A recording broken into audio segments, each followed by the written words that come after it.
Bonjour, bienvenue dans cette édition du 27 janvier. Tout de suite le sommaire. Le PS a lancé aujourd'hui sa campagne pour les cantonales.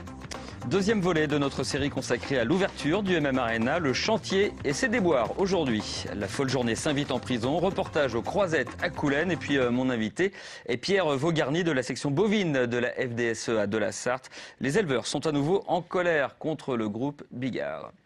C'est à Champagné que les socialistes ont aujourd'hui lancé leur campagne pour les cantonales dans un canton qu'ils ont la certitude d'emporter, pense-t-il, les 20 et 27 mars prochains, des socialistes très offensifs pour ces élections. Si les 19 candidats soutenus par le PS ont le sourire, c'est parce qu'ils ont la certitude d'emporter le Conseil général. Le rejet de Nicolas Sarkozy et par ricochet de François Fillon plaiderait en leur faveur. Un atout pour gagner des cantons, notamment ceux où les conseillers généraux sortants UMP ne se représentent pas. Le canton de Montfort, de Conly et de Tuffet, que leurs élus actuels vont abandonner pour le confier à la gauche. Pourquoi le confier à la gauche? Tout simplement parce que ce sont des cantons qui progressivement sont devenus des cantons de la périphérie de l'agglomération mancelle et ont une sociologie très différente, plus urbaine, plus rurbaine et moins rurale, qui fait que ces cantons ont voté massivement Auxiette, par exemple, l'année dernière lors des élections régionales. Des socialistes en confiance, donc, qui vont s'appuyer sur un programme. Il a été élaboré lors d'ateliers en septembre. On y trouve en vrac un plan pour l'équipement informatique des collèges, un contrat pour l'autonomie des jeunes, un soutien au circuit court pour l'approvisionnement alimentaire des collectivités. Parmi ces engagements, celui de Christophe Conil d'être un président du Conseil général à plein temps. Aujourd'hui, le président Roland Duloir est un président à tiers-temps. Il est là le lundi, le mardi, le reste du temps il est à Paris pour être président du Sénat puisqu'il occupe cette fonction avec d'autres. Je m'engage, si demain je suis président du Conseil général, à être un président à temps plein, ce qui signifie que j'abandonnerai une grande partie de mes mandats électoraux actuels et que j'abandonnerai également ma profession pour me consacrer pleinement à ce département. Reste donc à batailler sur le terrain, notamment à gauche, puisque les Verts Europe Écologie ont déjà décidé de se maintenir au second tour, quitte à créer des triangulaires. Au PS, on n'est pas prêt à prendre ce risque. En tout état de cause, au deuxième tour, si un candidat de gauche ou un candidat écologiste était en tête, nous désisterons pour lui, évidemment. La campagne va se jouer dans chaque canton autour du projet commun. Pour la soutenir, la venue de personnalités, François Hollande, Laurent Fabius et peut-être Martine Aubry. Puis si la politique vous intéresse, sachez que Olivier Moraisin aura comme invité Jean-Pierre Chevènement demain dans Tout Azimut, la quotidienne. Pour Jean-Pierre Chevènement pour son ouvrage « La France est-elle finie ?» En bref, les salariés de Renault étaient appelés à des débrayages de 59 minutes aujourd'hui par la CGT, une mobilisation pour peser dans les négociations annuelles sur les salaires. Et puis bonne nouvelle pour les sportifs et les scolaires du Mans, puisque la piscine Pierre de Coubertin rouvrira ses portes le 31 janvier. La piscine était fermée depuis plusieurs mois pour cause de légionelle. J-2 avant l'inauguration du MM Arena. Hier, nous évoquions le montage financier du stade qui, rappelons-le, coûte 104 millions d'euros. Aujourd'hui, retour sur 2 ans et demi de chantier. Un chantier qui a connu plusieurs mois de retard, notamment dû à un problème de charpente. Pierre Lelès. C'était en mai 2003. Le MUC 72 accède en Ligue 1 pour la première fois de son histoire. Mais jouer parmi l'élite, cela se paye. Pour la Ligue de football, le Stade Bollé est obsolète et elle permet au MUC d'y jouer en échange de la promesse d'un nouveau stade, un stade aussi plus confortable. La décision de le réaliser sera prise en 2005 par la ville du Mans. Ça a été d'abord une obligation demandée par la Ligue et en même temps un besoin d'améliorer les conditions d'accueil du public. Le choix de l'architecte tombe sur Cardet et Huette, un cabinet toulousain. C'est un stade compact dans lequel on a privilégié la proximité et la visibilité du spectateur sur l'événement et qui se rapproche plus des stades allemands qui sont vraiment les stades de dernière génération. Je dirais qu'en termes d'ambiance interne, on s'est plutôt inspiré du modèle de l'Allianz Arena à Munich plutôt que du modèle anglais traditionnel. C'est Vinci qui sera chargé du chantier. Les travaux de terrassement débutent en août 2008. Avec un challenge, inaugurer le stade à l'été 2010 pour le début d'une nouvelle saison. Le pari ne sera pas tenu. notamment à cause d'une charpente défectueuse réalisée par le groupe grec Intracat. Intracat a proposé une procédure de réparation qui a été validée par le bureau de contrôle, procédure de réparation qui a été mise en œuvre et à la suite de laquelle nous avons constaté encore de nombreuses malfaçons. C'est à la suite de ce constat et afin de ne prendre aucun risque sur ce type de bâtiment au niveau sécurité pour un établissement recevant du public, nous avons décidé de rompre le contrat avec Intracat. Intracat se défend.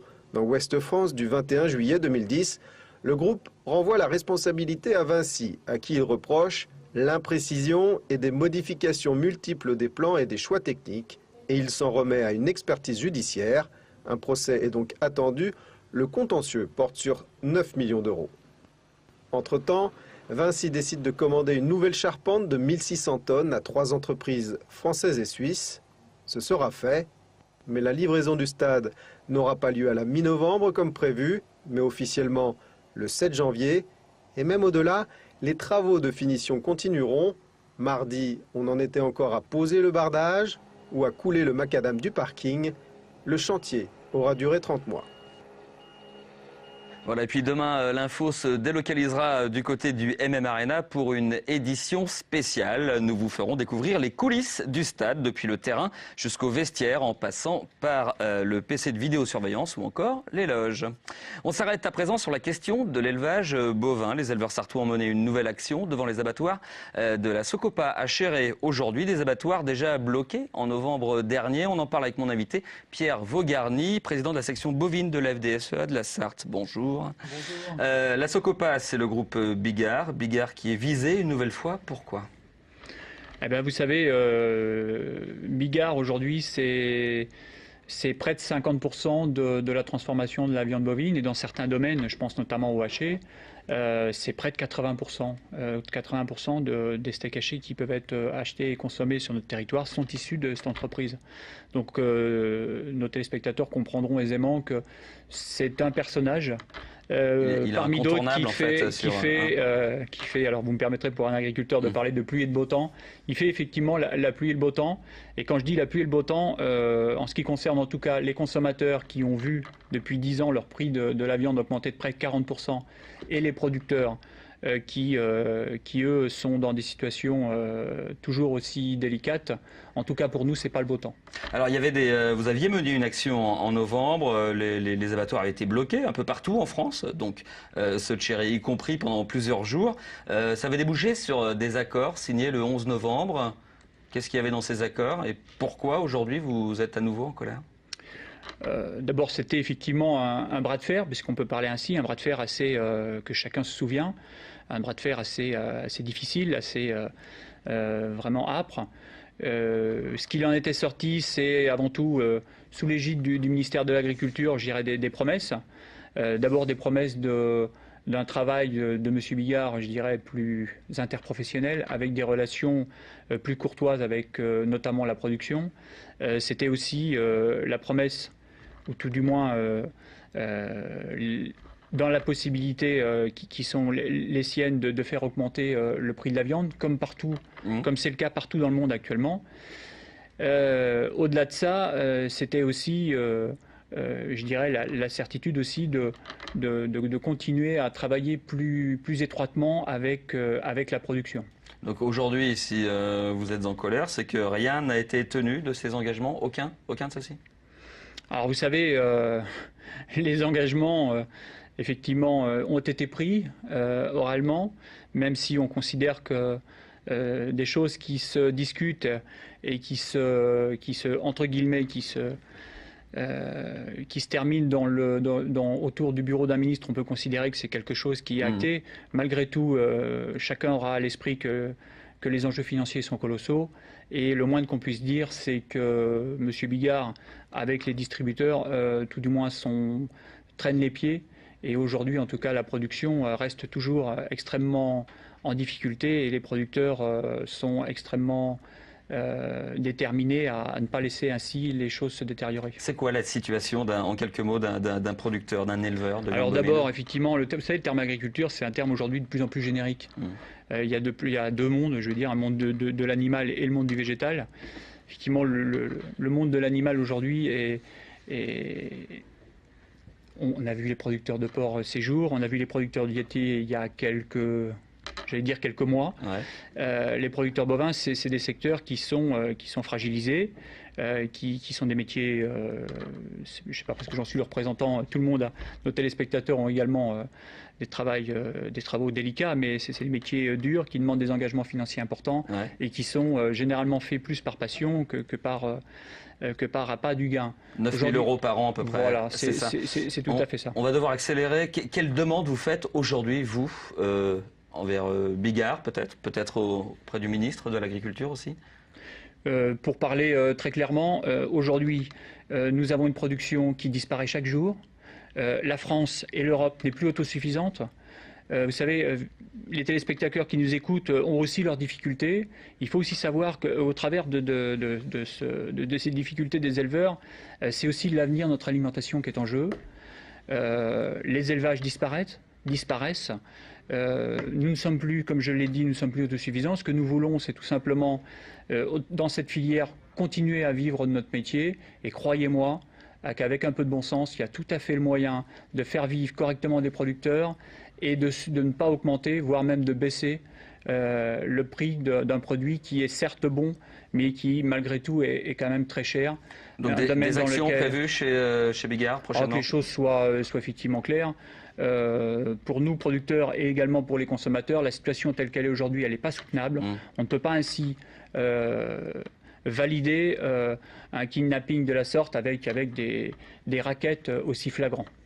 Pierre Vaugharny, merci beaucoup d'être passé dans ce journal. Merci de votre invitation. Un peu de musique, de la grande musique. Les Folles Journées qui ont pour l'habitude de se balader en Sarthe se sont invités cette année à la prison de Coulennes. Une première approche pour les détenus avec la projection de 2 films sur Schoenberg et Mahler. Benoît Doisy. Silencieux, les yeux rivés sur l'écran, les détenus découvrent la vie de 2 compositeurs, Gustav Mahler et Arnold Schoenberg. 2 monstres sacrés de la musique classique. Leur répertoire est bien souvent à des années-lumière des habitudes musicales des populations incarcérées. Comme quoi rien, pas même les barreaux ne peuvent empêcher la culture de passer. Mais cela ne se fait pas sans un certain questionnement. J'ai été très surpris de voir à quel point ils sont partants pour me prouver que ça les interpelle, que parfois ça les choque, parfois aussi ça les questionne sur plein de façons d'aborder la musique, puisque c'est une musique que pour la plupart je pense qu'ils n'ont jamais entendue.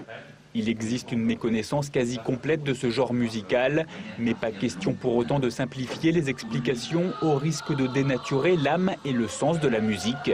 Plus les mots sont précis, plus ils sont bien choisis, et moins on essaye de synthétiser ou de simplifier, et plus l'impact est fort. Et quand on essaye d'avoir des propos aussi exacts historiquement ou esthétiquement, ils sentent qu'ils ne sont pas pris pour des idiots. Résultat, le message passe, même si les oreilles ne sont pas habituées. Ils sont d'ailleurs nombreux à s'être inscrits pour écouter un concert lundi prochain dans les murs de la maison d'arrêt.